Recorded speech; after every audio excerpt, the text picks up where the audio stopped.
Hi, my name is Shannon, and I am the Associate Director of Student Services here at Southeastern Institute at the Charlotte campus.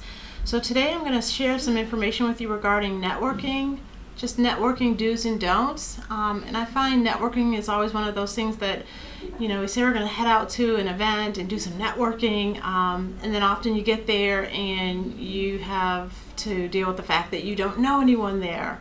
Kind of how do you work around that initial, sense of trepidation and just kind of going out and being first, just kind of first to introduce yourself, maybe walk over, smile, be approachable. I find that always works to help break the ice. And usually once you start, you're on a roll. Definitely be willing to go first. Most people don't know everybody at the networking event, so that will help. Always be transparent about why you're hoping to connect. I find that helps if you just kind of state what you do and why you're there, what you're looking for, who you're hoping to connect with. That usually helps you to align with the people that you're trying to connect with a little bit faster. I usually tend to prepare by having plenty of business cards. As you're out and about, I think to just be yourself, be approachable, be willing to just go over and introduce yourself.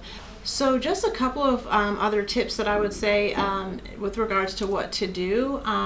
Do be authentic. You don't want to glom any individuals that you might connect with.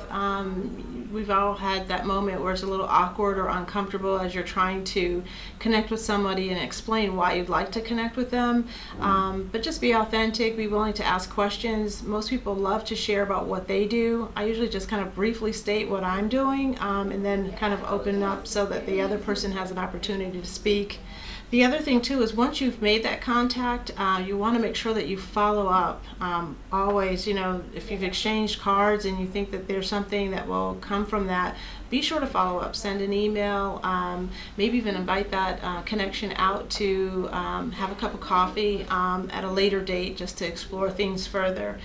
So in addition to being willing to go out and kind of connect with people face to face, you are able to do quite a bit of networking through LinkedIn, and I would strongly encourage that. Be willing to give back. We connect because obviously we want something from the other person that we're attempting to connect with, but often if you have a service that you can provide or a willingness to help and participate and be willing to give back through that connection, that can go even better than initially planned. So be willing to give back. What can you contribute in addition to getting something from your contact? Overall, networking is a huge component to just communicating with other people.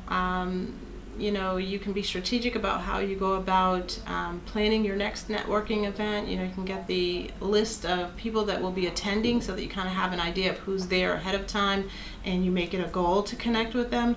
But in general, just make sure that you get out and about, be willing to go first, be friendly, be open, just make sure that you're willing to make the connection and extend yourself. My name is Shannon Cogan, and I'm the Associate Director of Student Services here at Southeastern Institute, and that's my take on networking.